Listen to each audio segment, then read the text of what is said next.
3. Kata Yohanes kepada Yesus, "Guru, kami lihat seorang yang bukan pengikut kita mengukir setan demi namamu. Lalu kami cegah orang itu, karena ia bukan pengikut kita." Tetapi kata Yesus, "Janganlah kamu cegah dia, sebab tidak seorang pun yang telah mengadakan mujizat demi namaku dapat seketika itu juga mengumpat aku. Barang siapa tidak melawan kita, ia ada di pihak kita. Aku berkata kepadamu, sesungguhnya barang siapa memberi kamu minum secangkir air, oleh karena kamu adalah pengikut Kristus, ia tidak akan kehilangan upahnya." Boleh kembali ke tempat duduk Bapak Ibu Saudara. Hari ini tema kita adalah jangan berprasangka buruk. Ya, Bapak Ibu Saudara, tema kita adalah janganlah berprasangka buruk.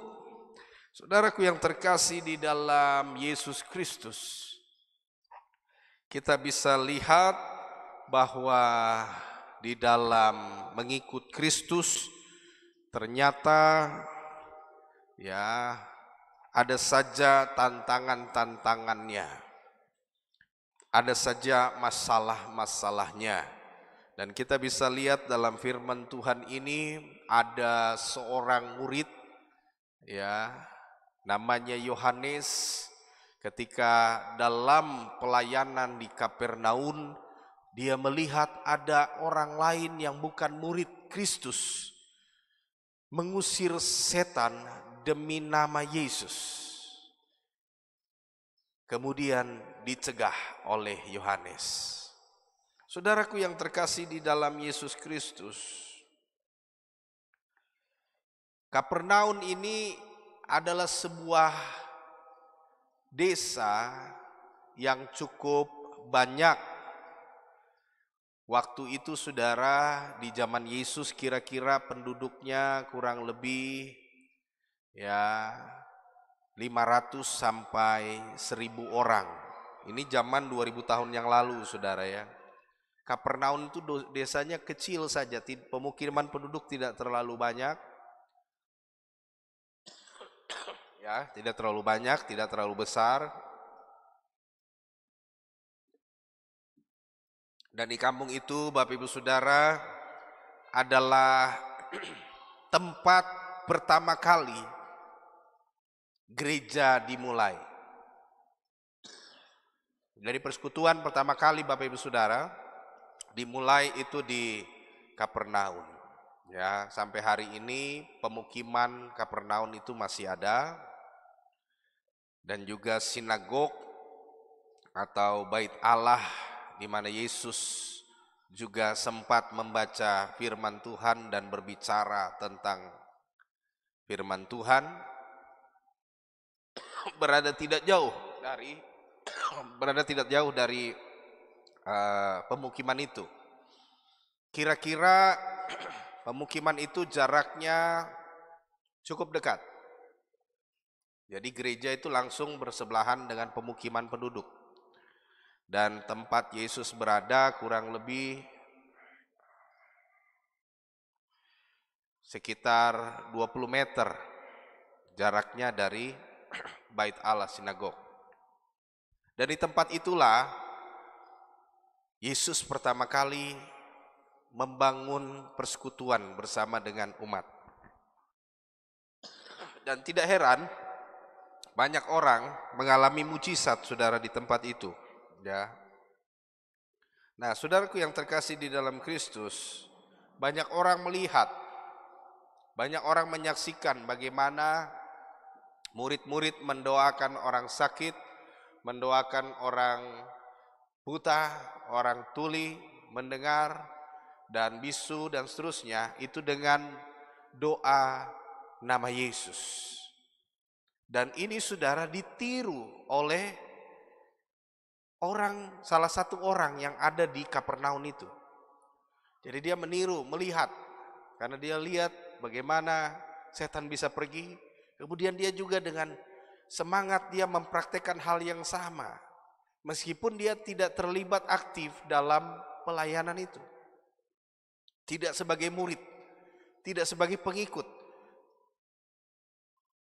tidak menggabungkan diri, tapi dia ada, dia melihat bagaimana pekerjaan Tuhan itu, bagaimana praktek mengusir setan itu, mencontoh, mencontek. Dan apa yang terjadi saudara?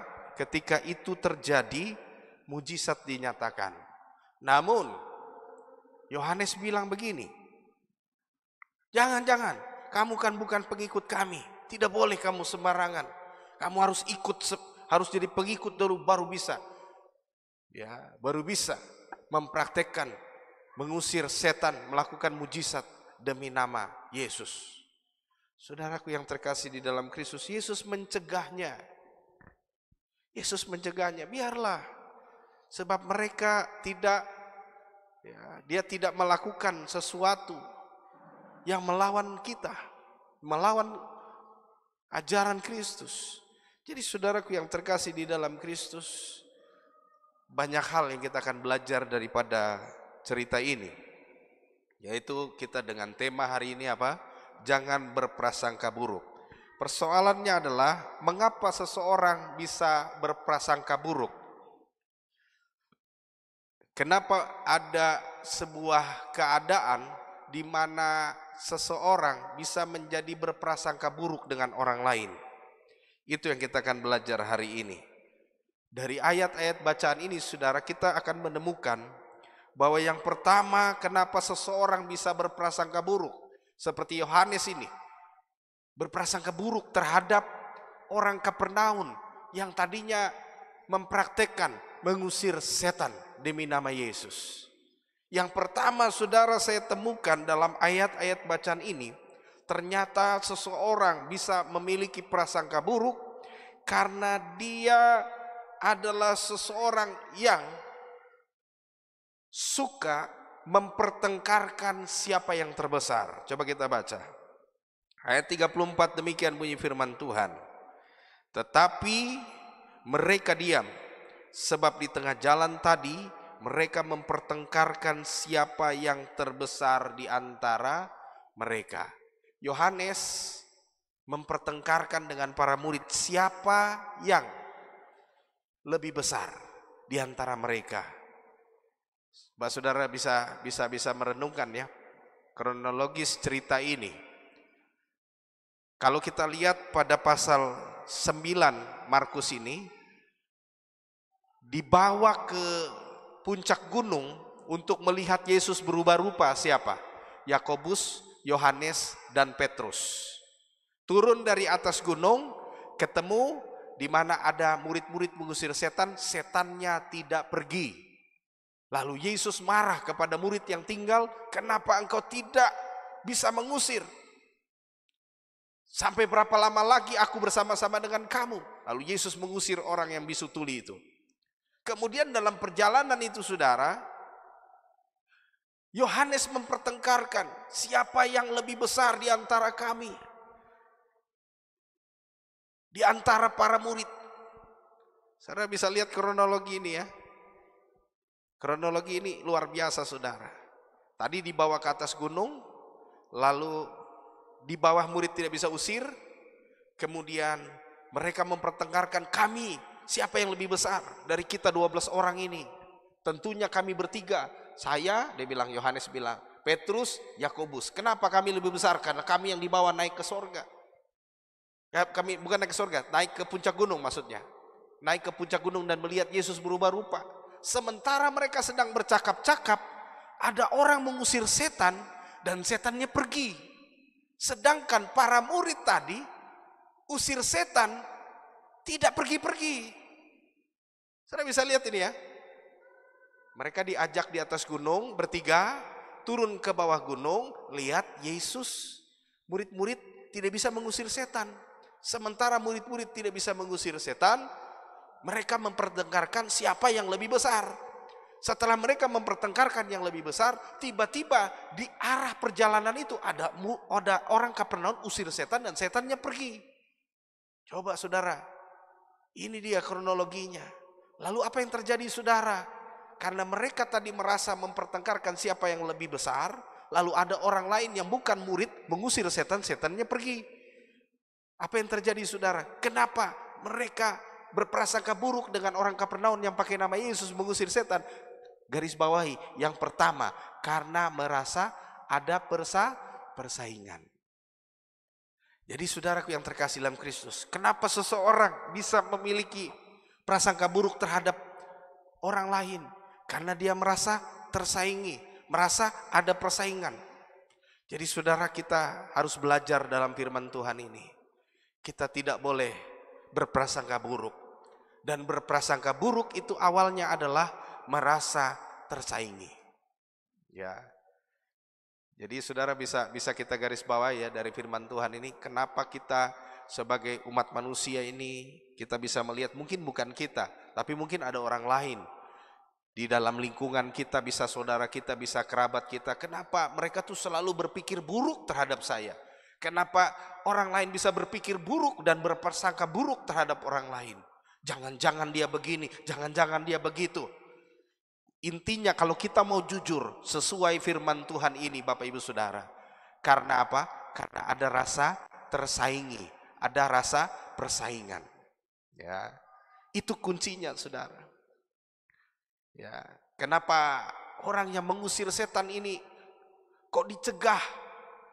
Padahal mereka para murid tidak ada satupun yang bisa usir setan.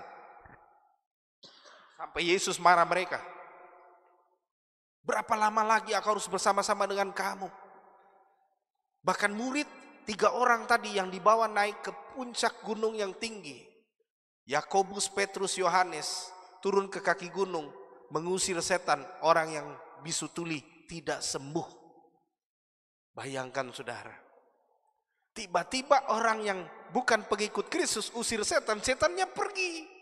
Lalu mereka cegah, tidak boleh. Kamu pakai nama Yesus, kamu bukan kelompok kami. Tapi Yesus marah. Itu setan pergi. Jangan kamu cegah mereka. Ya, kalau saya boleh tambah-tambah sedikit, mohon izin ya Bapak Ibu Saudara. Kalau saya jadi Tuhan Yesus waktu itu juga mungkin akan bilang begini. Kamu saja bisa naik ke puncak gunung melihat Tuhan Yesus berubah rupa, tapi usir setan tidak bisa. Orang yang usir setan kau larang lagi. Haleluya. Jadi intinya saudara, seseorang bisa memiliki prasangka buruk terhadap sesamanya. Seperti Yohanes berprasangka buruk terhadap orang Kapernaum yang mengusir setan, berhasil mengusir setan, sedangkan 12 murid tidak berhasil mengusir setan. Lalu mereka mulai berpikir prasangka buruk terhadap orang Kapernaum itu dan mencegahnya, tidak boleh pakai nama Yesus mengusir setan, sebab kamu bukan pengikut kami, sebab kamu bukan kawanan kami. Saudaraku yang terkasih, kuncinya yang pertama saya jumpai karena ada pertengkaran siapa yang terbesar. Dengan kata lain, merasa tersaingi. Ada persaingan saudara. Jadi kalau hidup kita ini ada rasa persaingan, pasti kita saudara akan selalu berprasangka buruk dengan orang lain. Ya, demikian pula orang lain terhadap kita. Jadi saudara, jangan ada seperti itu. Amin. Firman ini buat saudara juga buat saya, supaya kita setiap hari dibaharui. Jangan kita merasa tersaingi saudara. Biasa saja, semua orang ada berkatnya masing-masing. Semua orang ada jalan hidupnya masing-masing. Semua orang ada caranya Tuhan menolong masing-masing. Semua ada waktunya. Semua ada rencana Tuhan di balik semua hal dalam hidup kita.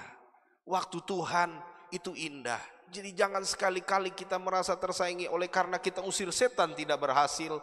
Padahal saya dibawa Yesus naik ke puncak gunung dan melihat Yesus berubah rupa, namun turun ke bawah kaki gunung, usir setan, bisu tuli tidak sembuh. Tetapi ada orang yang bukan pengikut, usir setan, setan pergi. Saudaraku yang terkasih, jangan kita merasa marah, jangan kita merasa tersaingi, jangan kita merasa kok dia lebih hebat dari saya. Jangan saudara. Saya percaya dan yakin semua ada jalannya, semua ada waktunya, semua ada rencana Tuhan dalam hidup kita. Kalau belum di posisi yang Tuhan rencanakan, pasti ada waktunya bagi kita, saudara. Amin. Bapak Ibu Saudara, jadi jangan putus asa, jangan patah semangat dengan hidup ini. Jangan merasa kan saya ini lebih dekat dengan Tuhan Yesus. Tapi kok masa orang lain itu yang bukan pengikut yang malah punya kuasa dari Allah mengusir setan. Kami ikut bertahun-tahun dengan Tuhan Yesus, kok tidak melihat mujizat sesuatu apapun. Kenapa kami tidak diberi kuasa? Tuhan pilih kasih ini, Tuhan pilih sayang ini. Tidak, saudara, Tuhan tidak pilih sayang. Yesus menegur, karena kamu tidak berdoa, kata Yesus. Kamu malah mempertengkarkan siapa yang terbesar. Yesus langsung tegur, kalau kamu mau lihat mujizat, kamu harus jadi hamba untuk semuanya. Kamu harus jadi yang terkecil dari semuanya. Bukan mempertengkarkan. Bagaimana orang yang mempertengkarkan tentang siapa yang terbesar bisa usir setan? Setan bilang, kamu saja berebut posisi. Setan langsung tidak takut, saudara. Setan tidak takut. Kenapa?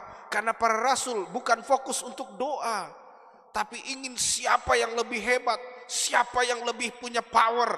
Ternyata waktu usir setan 12 murid, tidak ada yang bisa. Setannya pergi. Malah ada orang yang tadinya tidak berpikir mau jadi pengikut Kristus, tapi punya sebuah keyakinan. Setan pergi dengan nama Yesus, setan pergi, saudara.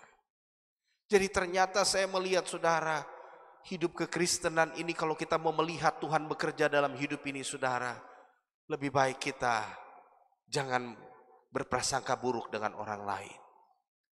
Dan dasar daripada orang yang berprasangka buruk itu karena dia merasa tersaingi. Hidupnya tuh merasa tersaingi. Aduh, bahaya.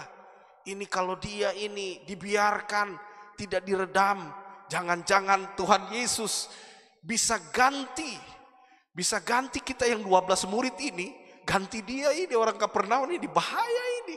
Berarti orang 12 ini tidak dipakai, lalu yang satu yang baru muncul ini Yesus pakai. Saudara, itulah makanya mereka hambat, mereka cegah. Karena apa? Karena prasangka buruk. Saudara, berawal dari prasangka buruk. Kenapa prasangka buruk? Karena ada persaingan, saudara. Ya, persaingan. Yang kedua, saudara, kenapa seseorang itu bisa berprasangka buruk terhadap sesamanya dan melakukan tindakan-tindakan seperti dicegah, tidak boleh diredam, tidak boleh. Karena apa, saudara? Di sini dikatakan bahwa karena dia merasa eksklusif. Di situ dikatakan kata pengikut. Pengikut, saudara. Pengikut ini kan artinya kamu tidak pengikut kami. Kalau kamu pengikut kami boleh. Nah, itu, saudara, ya.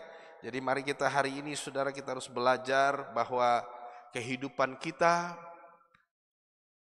tidak boleh berprasangka buruk. Karena Tuhan bisa pakai siapa saja di muka bumi ini jadi alatnya. Bahkan orang-orang yang baru bertobat. Ya. Para murid ini kan sudah lama, saudara, ikut Yesus, tapi tidak ada perkembangan rohani, tidak ada kemajuan rohani. Yang ada hanya ambisi siapa yang jadi pemimpin di antara kita, berebut posisi, berebut kedudukan. Bahkan sampai tidak habis, saudara, perkara siapa yang terbesar ini. Yakobus dan Yohanes bicara sama mamanya, mama kandungnya, bilang sama Ibu Yesus, supaya Ibu Yesus Bunda Maria datang kepada Yesus dan berbicara, supaya kalau saat Yesus nanti dipermuliakan, biarlah Yohanes dan Yakobus ada di sebelah kanan dan di sebelah kirinya Tuhan Yesus. Belum sampai di sorga saja, Yohanes dan Yakobus, dorang dua ini ambisi untuk dapat kedudukan di sorga nanti, satu di sebelah kanan, satu di sebelah kiri Yesus. Coba bayangkan, saudara, betapa anehnya. Yesus bilang, urusan duduk di sebelah kananku dan di sebelah kiriku bukan kewenangan aku, tapi melainkan Bapa di sorga. Ini kita bisa belajar, saudara, ternyata berprasangka buruk ini berawal daripada sebuah ambisi. Ya. Selain merasa eksklusif, tapi yang ketiga ambisi. Ya, saudaraku yang terkasih. Jadi kita harus belajar dalam hidup ini. Karena kalau orang, saudara, ambisi sesuatu, tidak mencapai sesuatu, maka dia akan selalu berprasangka buruk. Ini saya tidak dapat, ini pasti karena ini nih. Pasti ini ada orang ini nih yang bermain ini. Saudara, itu saudara, berprasangka buruk. Padahal di sana tidak terjadi apa-apa, saudara. Itu hanya prasangka buruknya dia.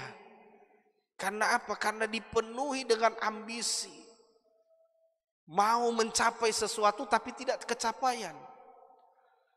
Itu saudara. Akhirnya berprasangka buruk nih, pasti ini kerjaannya si A, ini kerjaannya si B. Wah, memang dia sudah jahat sekali. Dia punya rencana jahat terhadap saya. Jadi begitu saudara, kita tidak boleh seperti itu. Yesus bilang, barang siapa tidak melawan engkau, dia bersama dengan kita. Begitu ya Bapak Ibu Saudara. Jadi kita harus belajar hari ini merenungkan firman Tuhan ini. Janganlah kita berprasangka buruk. Sebab prasangka buruk diawali dengan persaingan. Kemudian yang kedua, merasa eksklusif. Yang ketiga, ambisius, akan menyebabkan setiap manusia, termasuk saya dan saudara, kalau kita memiliki tiga hal ini, pasti kita akan selalu berprasangka buruk dengan orang. Berprasangka buruk dengan suami, berprasangka buruk dengan istri, berprasangka buruk dengan anak, berprasangka buruk terhadap saudara, kerabat, siapapun. Kita selalu berprasangka buruk.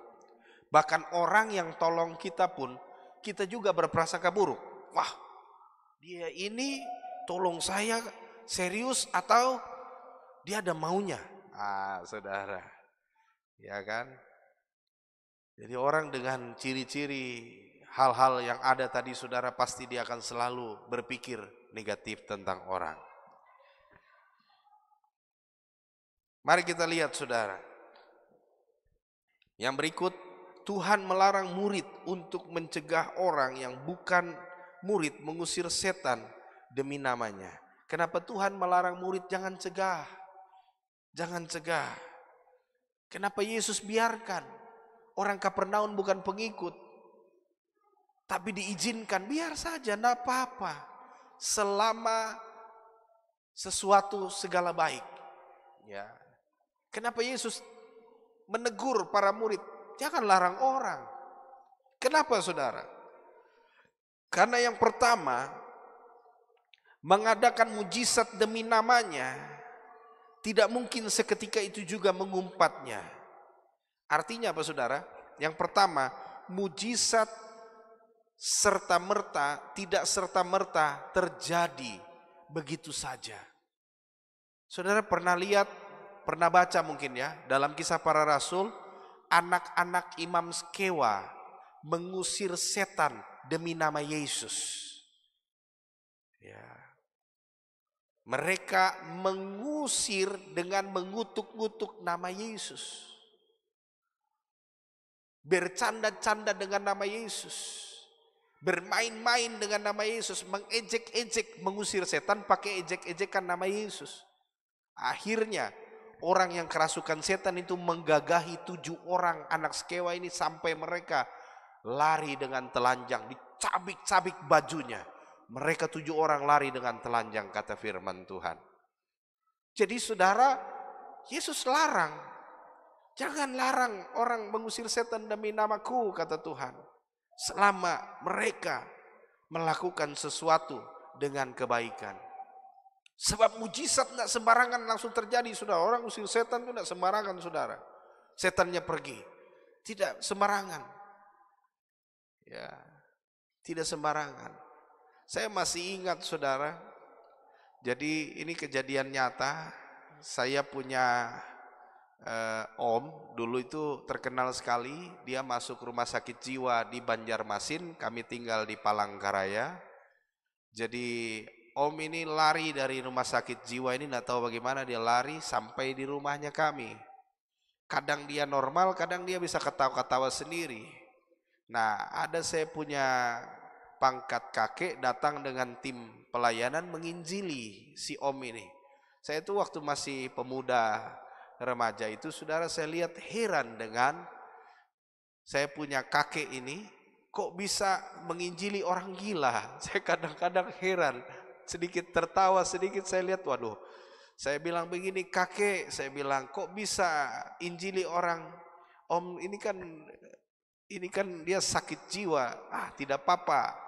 Ya, cucu tidak apa-apa. Kakek punya semangat untuk memberitakan Injil. Jadi menginjili itu hampir 3 hari.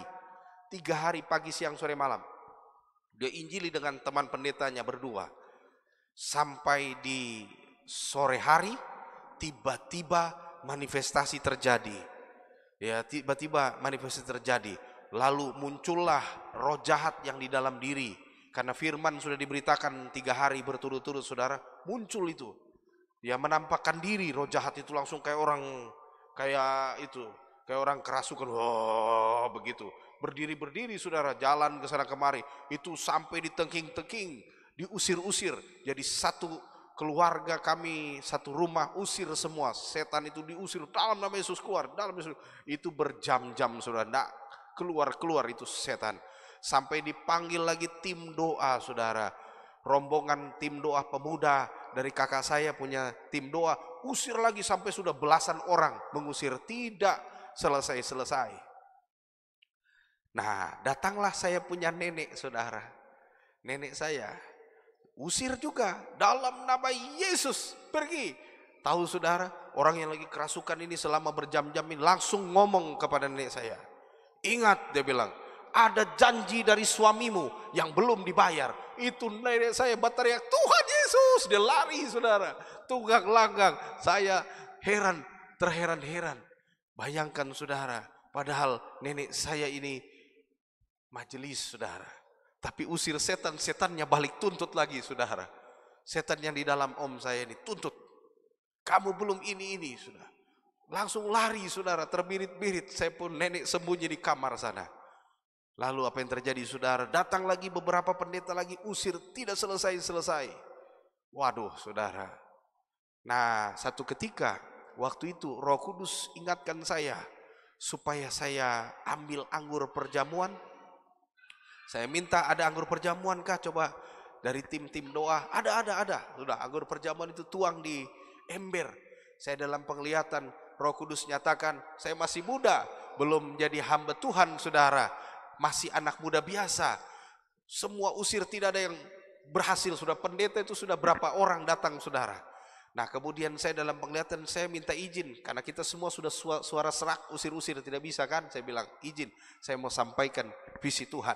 Suruh om ini pegang dia di kursi di luar sana, lalu isi air perjamuan di ember, siram, saya bilang. Semua takut. Sudah, Ricky, kau yang dapat penglihatan, jadi kau yang siram. Sudah, mari sudah, saya bilang. Pegang dulu, saya bilang. Waduh, pegang itu, oh dia sambil mengamuk begitu sudah di kursi. Lalu saya ambil itu ember yang isi minyak, isi anggur perjamuan itu. Saya siram itu. Om itu, tas siram itu langsung keluar, saudara, itu roh jahat. Langsung om ini noleh ke belakang. Setannya pergi, katanya. Langsung dia normal, saudara. Tidak ada lagi kerasukan, saudara. Normal kayak orang biasa. Kita ngomong, dia tahu, dia punya nama. Ngomong seperti orang biasa, langsung sembuh secara total, saudara. Dari sini kita bisa melihat, haleluya, sebuah peristiwa dahsyat. Coba, saudara, bayangkan di situ tadi pendeta banyak sekali, saudara. Tim doa, senior, saya masih pemuda remaja, saudara. Tapi mereka tidak menghalangi. Hamba-hamba Tuhan itu, pendeta termasuk kakek saya, tim dari Banjarmasin juga bilang, karena Ricky yang dapat penglihatan, silahkan. Dan saudara, akhirnya saya jadi hamba Tuhan hari ini. Amin. Berawal dari sebuah cerita mengusir setan tadi, saudara. Sebab di sini dikatakan bahwa tidak serta-merta mujizat itu dapat terjadi, Yohanes, kata Tuhan, kalau dia tidak dikaruniakan dari atas. Jadi saudaraku yang terkasih di dalam Kristus, Yohanes ingin menghalangi orang Kapernaum ini mengusir setan. Tetapi saudara, peristiwa itu terjadi. Yesus bilang, jangan. Sebab seseorang buat mujizat itu tidak peristiwa yang biasa. Sedangkan para murid tadi dari atas bukit saudara sudah lihat Yesus berubah rupa, usir setan yang kerasukan bisu. Tidak bisa-bisa saudara, tidak bisa-bisa. Lalu ada orang lain usir, lalu bisa terjadi, setan lepas. Yesus bilang, jangan larang mereka, sebab dia telah melewati sebuah peristiwa ajaib. Sebab mengusir setan itu butuh iman saudara, butuh keyakinan, butuh hubungan dengan Tuhan. Tuhan mengaruniakannya. Tuhan mau pakai orang itu saudara untuk jadi alat yang luar biasa. Kemudian yang kedua, dapat mengumpat. Jadi artinya kenapa Yesus larang jangan mencegah orang yang mengusir setan demi namanya? Karena tidak mungkin dia mengumpat. Artinya mujizat itu sesuatu yang spektakuler, pengalaman pribadi, supranatural. Tidak semua orang dapat mengalaminya, saudara. Jadi jangan larang. Biarkan dia. Kemudian yang ketiga, barang siapa tidak melarang atau kat'ah. Kat'ah artinya tidak melawan, tidak bertentangan. Selama yang dipakai adalah nama Yesus. Tidak ada mantra lain, hanya nama Yesus saja. Maka apa yang terjadi saudara? Biarkan. Jangan berprasangka buruk saudara. Apapun yang orang kerjakan, jangan berprasangka buruk. Di sini juga ada kata barang siapa tidak bersama, ya kan, bersama dengan kita. Saya baca ulang lagi sekali lagi. Ayatnya demikian. Kata Yohanes kepada Yesus, Markus 9 ayat 38, Guru, kami lihat seorang yang bukan pengikut kita mengusir setan demi namamu, lalu kami cegah orang itu karena ia bukan pengikut kita. Tetapi kata Yesus, janganlah kamu cegah dia, sebab seorang pun yang telah mengadakan mujizat demi namaku dapat seketika itu juga mengumpat aku. Barang siapa tidak melawan kita, ia di pihak kita. Jadi saudaraku yang terkasih dalam Kristus, selama niatnya baik, jangan dilarang. Amin saudara. Sebab kenapa Tuhan menyuruh kita jangan melarang saudara, jangan menghambat. Sebab Gamaliel pernah berkata demikian, jikalau ajarannya yang diajarkan itu dari manusia akan hilang. Tapi kalau ajarannya itu datang dari ajaran Tuhan, dia akan tetap, bahkan akan berkembang. Gamaliel ketika berbicara, ingin menghambat pekerjaan Tuhan, Gamaliel menegur para ahli-ahli Taurat dan imam-imam yang ingin menghalangi pekerjaan Tuhan, menyalibkan Tuhan Yesus. Dia bilang, kalau dari Tuhan, engkau tidak bisa menghambatnya, justru akan lebih besar. Dan benar saudara, Tuhan Yesus tidak bisa dihambat. Sampai ujung bumi, kita di tanah Papua, berita Injil yang berusaha dihambat tidak bisa terhambat. Siapapun yang menghambat berita Injil tidak akan berhasil. Sebab Injil tetap akan berkembang sampai ujung bumi. Yesus mengingatkan saudara, sebab segala perbuatan seseorang tidak perlu kita cegah atau tidak perlu kita hakimi. Sebab Markus 9 ayat 42 dan seterusnya berbunyi demikian. Barang siapa menyesatkan salah satu dari anak kecil yang percaya ini, baginya